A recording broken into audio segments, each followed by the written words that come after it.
Nakuryentihan ang usa ka electrician nga nagtrabaho kaganiha sa bagong health center sa barangay Guizo, Mandaue City. Dali siyang gitabang sa laing kauban ug naluwas. Ang report ni Sereno.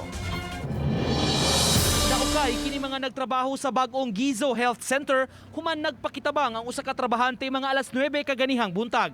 Nakuryentihan ang ilang electrician nga nagtrabaho unta sa linya sa kuryente sa maong building. Anaa sa third floor siya mipwesto samtang nagtrabaho apan giingong nasabod ang kable sa main line sa poste sa kuryente. Ang lain nga electrician nga si Danilo Esmas ang nagdali-dali aron maputol ang nisabod nga linya. Kada mo ko hiraminta pod, kuha ko dito. Pagtanaw na ko nga na siya naghapa dito. Di akong gikating dayon ng main.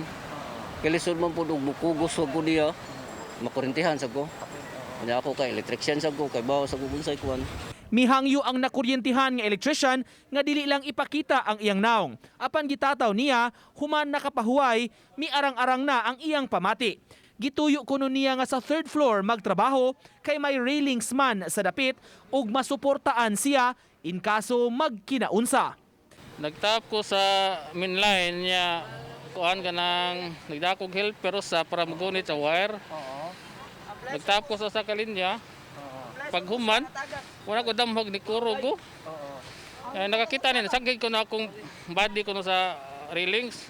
Ang gitukod nga bag-ong health center na himutang sa strategic nga location, daplin sa Dan, tupad ra gyud sa barangay hall. Uban ni June Sulon, Sereno, Balitang Bisdak.